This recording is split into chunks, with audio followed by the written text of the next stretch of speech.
ये एनसीईआरटीज़ के क्वेश्चंस होते हैं और एनसीईआरटीज़ के क्वेश्चंस इंडिया के सारे वनडे एग्ज़ाम्स के लिए बहुत ही इंपॉर्टेंट होते हैं। क्वेश्चन नंबर 1, दाढ़ी बनाने में किस प्रकार के दर्पण का उपयोग किया जाता है?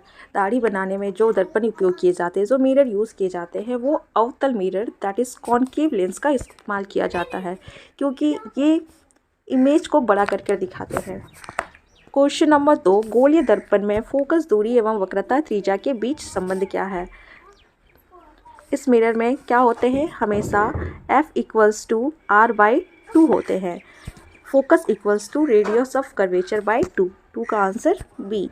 क्वेश्चन नंबर 3, प्रकाश के अपवर्तन की क्रिया में कौन सी भौतिक राशि अपरिवर्तित रहती है?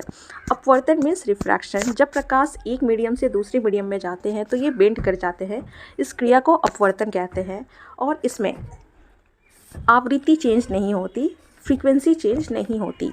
क्वेश्चन नंबर 4, 1 मीटर फोकस दूरी वाले उत्तल लेंस की क्षमता होगी। उत्तल लेंस है तो ये 1 डायोप्टर पॉजिटिव में हो जाएंगे। F=1/P। क्वेश्चन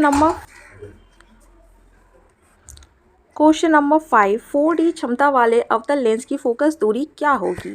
4D क्षमता वाले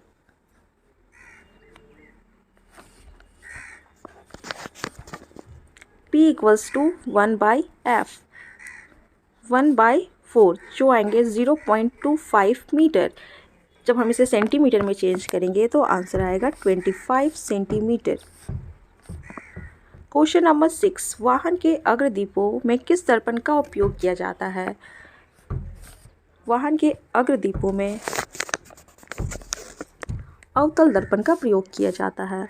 जो हेडलाइट्स होते हैं ना, उसमें अवतल मिरर का यूज़ किया जाता है, कॉनकेव मिरर। मानव नेत्र, क्वेश्चन नंबर 7, मानव नेत्र के जिस भाग पर किसी वस्तु का प्रतिबिंब बनता है वो रेटिना कहलाता है या दृष्टि पटल कहते हैं उसे। सामान्य नेत्र का दूर बिंदु क्या है? दूर बिंदु मैक्सिमम पॉइंट इन्फिनाइट है, अनंत है, और मिनिमम पूछा जाए तो 25 सेंटीमीटर होते हैं। नेत्र में जाने वाली प्रकाश की मात्रा का नियंत्रण कौन करता है? जिसे परितारिका या फिर इरिस कहते हैं। ये प्रकाश की मात्रा को नियंत्रण करता है। मानव नेत्र में प्रतिबिंब की प्रकृति क्या होती है? जो हमारे रेटिना में इमेज बनते हैं वो उल्टा और वास्तविक बनते हैं। 10 का D। 1 किलोवाट आवर निम्न में से किसकी इकाई है? ये ऊर्जा की इकाई होती है। कूलम किसका एसआई मात्रक है? कूलम इलेक्ट्रिक चार्ज या विद्युत आवेश का एसआई मात्रक है। क्वेश्चन नंबर 13, विद्युत मोटर एक युक्ति है जो परिवर्तित करती है। विद्युत मोटर इलेक्ट्रिक एनर्जी को मैकेनिकल एनर्जी में चेंज करता है, मीन्स विद्युत ऊर्जा को यांत्रिक ऊर्जा में परिवर्तित करता है। क्वेश्चन नंबर 14, जल का विद्युत अपघटन किस प्रकार की अभिक्रिया है? वाटर का इलेक्ट्रोलाइसिस कैसा रिएक्शन है? जब वाटर को इलेक्ट्रोलाइसिस किया जाता है तो ये हाइड्रोजन और ऑक्सीजन में टूट जाता है, ये वियोजन अभिक्रिया है। क्वेश्चन नंबर 15, Cu+H2 दिए गए अभिक्रिया में किस पदार्थ का अपचयन हो रहा है? इस अभिक्रिया में हाइड्रोजन के साथ ऑक्सीजन जुड़ रहा है, इसलिए हाइड्रोजन का उपचयन हो रहा है। क्वेश्चन नंबर 16, दिए गए चित्र में किस प्रकार की अभिक्रिया हो रही है? इस चित्र में कॉपर सल्फेट के सॉल्यूशन में लोहे के कील को डाला गया है। आयरन ज़्यादा रिएक्टिव है, इसलिए ये कॉपर को डिस्प्लेस कर देगा, विस्थापन कर देगा और बनाएगा FeSO4 और कॉपर अलग हो जाएगा।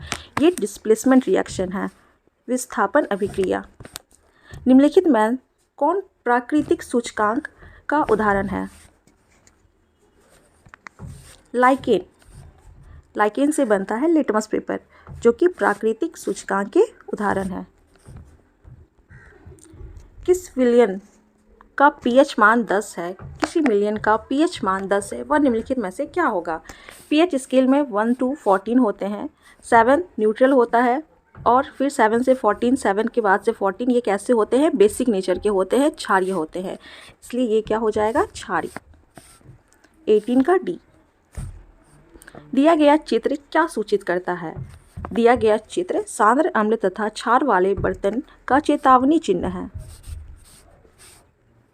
इमली में कौन सा अम्ल होता है? इमली में टार्टरिक अम्ल होता है। लैक्टिक अम्ल दूध में पाया जाता है। सिट्रिक अम्ल साइट्रिक फूड जो खट्टे फल होते हैं उसमें पाया जाता है। कौन अधातु कमरे के ताप पर द्रव अवस्था में पाए जाते हैं? अधातु है, नॉन मेटल है। अगर धातु होता तो वो पारा हो जाता, मरकरी। ये अधातु है तो आंसर होगा ब्रोमीन। क्वेश्चन नंबर 22, निम्नलिखित में से किस पदार्थ का उपयोग अग्निशामक बनाने में किया जाता है?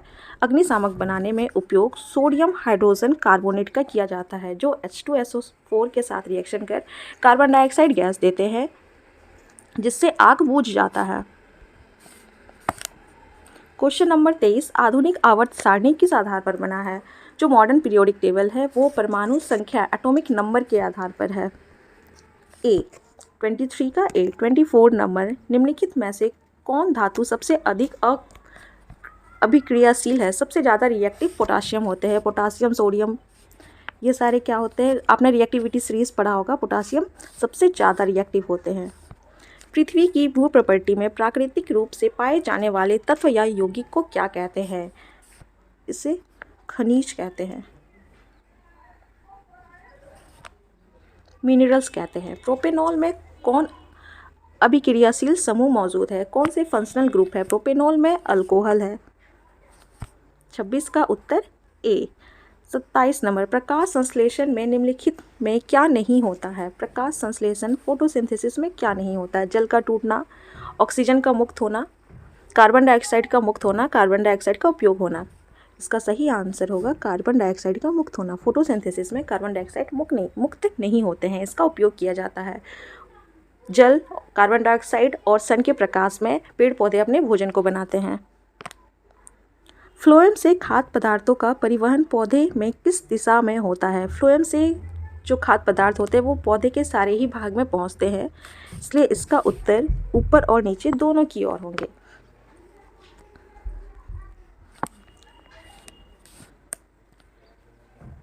वृक्क की रचनात्मक तथा क्रियात्मक इकाई क्या कहते हैं? किडनी के फंक्शनल यूनिट को क्या कहते हैं?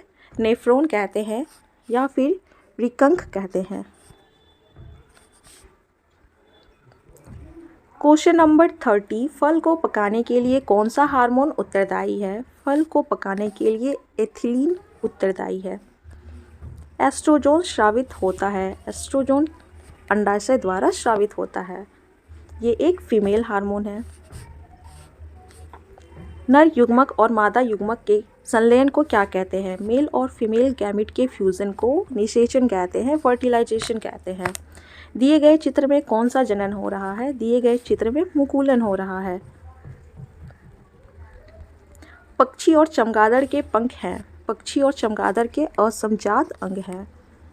मेंडल अपने प्रयोग के लिए किस पौधे को चुना? मेंडल ने अपने प्रयोग के लिए मटर के पौधे को चुना। निम्नलिखित में कौन उत्पादक है, कौन प्रोड्यूसर है? घास, पेड़ पौधे, ये सारे प्रोड्यूसर्स कहलाते हैं, उत्पादक कहलाते हैं।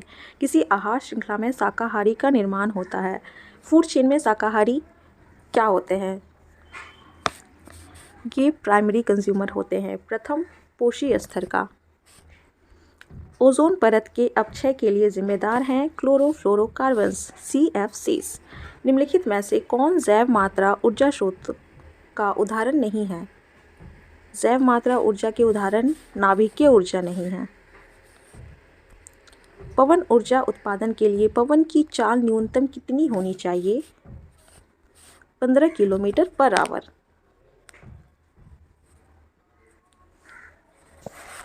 धन्यवाद दोस्तों।